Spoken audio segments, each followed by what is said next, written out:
வணக்கம், good morning. Welcome back to Rainman studio MAS Rainman. இனிய காலை வணக்கம். இது தனிப்பட்ட வானிலை அனுமானம், அஃபிஷியல் ஃபோர்காஸ்ட், இந்திய வானிலை ஆராய்ச்சி மற்றும் அரசின் சார் அறிவுரைகளை பின்பற்றவும்.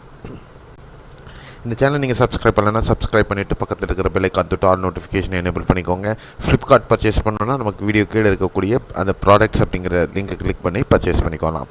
அதே நேரத்தில் இன்றைய வானிலை அனுமானம் 18 ஏப்ரல் 2025 உங்களுக்காக. இன்றைய வானிலை அனுமானத்தில் பொறுத்தவரையிலும் காற்றின் குவிதல் பகுதி கேரளா மற்றும் அதை ஒட்டிய தமிழக பகுதிகள் மற்றும் கர்நாடக பகுதிகள் நிலவுவதனால் இன்று வெப்பச்சலன மழை ஒரு சில பகுதிகள் தமிழகத்திலையும் நீடிக்கிறதுக்கான வாய்ப்புகள் இருக்கிறது.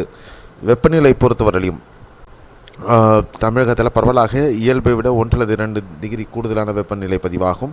குறிப்பாக தென் தமிழகத்தில் மதுரை, விருதுநகர், நெல்லை பகுதிகள் மற்றும் சிவகங்கை பகுதிகள், கொங்கு பகுதிகளில் பெரும்பாலான பகுதிகள், வட தமிழகத்தின் உட்புற பகுதிகளில் பெரும்பாலான பகுதிகள், விழுப்புரம் ஆகிய பகுதிகள், இந்த பகுதிகளில் எல்லாம் இயல்பை விட 2 அல்லது 4 டிகிரி வரையிலும் வெப்பநிலை உயர்ந்து காணப்படுவதற்கு வாய்ப்புகள்.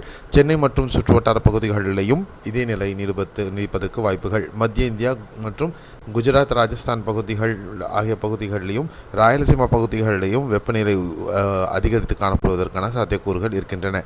அடுத்த 24 மணி நேரத்திற்கான மழை வாய்ப்புள்ள பகுதிகள் தமிழகத்தில் பெரும்பாலும் தென் தமிழகத்தில் நாகர்கோவில், கன்னியாகுமரி மாவட்டம், தென்காசி, குற்றாலம், மாஞ்சோலை ஆகிய பகுதிகள் மற்றும் மதுரை, விருதுநகர், தேனி, கம்பம், கொடைக்கானல், வால்பாறை, நீலகிரி மாவட்டங்களில் பரவலாக மிதமானது முதல் கனமழை பதிவாக வாய்ப்பு. கரூர், நாமக்கல் மாவட்டத்தின் இடப்பட்ட பகுதிகளிலும் சில பகுதிகளில் கனமழை இருப்பதற்கான வாய்ப்புகள் இருக்கக்கூடும்.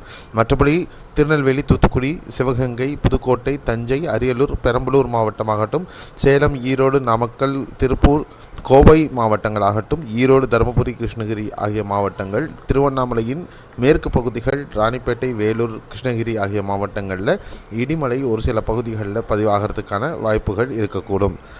கேரளாவில், தென் கேரளாவில் அநேகமான பகுதிகள் கனமழைக்கான வாய்ப்பு, இடுக்கி உள்பட. கர்நாடகா கொடகு மாவட்டம், சிக்கமங்களூரு, உடுப்பி ஆகிய பகுதிகள், சாமராஜநகர் இந்த பகுதிகளில் கனமழை பதிவாக வாய்ப்புகள் இருக்கக்கூடும். இதுதான் அடுத்த 24 மணி நேரத்திற்கான மழை வாய்ப்புள்ள பகுதிகள். ஸோ இசிஎம்எஃப் வீக்லிஸ் பொறுத்தவரையிலும் மே 2ஆம் வாரத்திற்கு பிறகு 3ஆம் வாரத்திலிருந்து இந்த தென்மேற்கு பருவமழை தொடங்குவதற்கான வாய்ப்புகள் இருப்பதாக வானிலை படிமங்கள் காட்டுகின்றன. மேலும் தமிழகத்திலையும் தென்மேற்கு பருவமழையின் தாக்கம் 3ஆம் வாரத்தின் இறுதியிலிருந்து தொடங்கக்கூடும் என்ற அறிவிப்பும் வெளியாகிறது. இது நீண்டகால வானிலை என்பதில் சற்று கவனம் கொள்ள வேண்டும். மீண்டும் அடுத்த காணொலி நாளை காலையில் பார்க்கலாம். அதுவரை விடைபெறுகிறேன். நன்றி, வணக்கம்.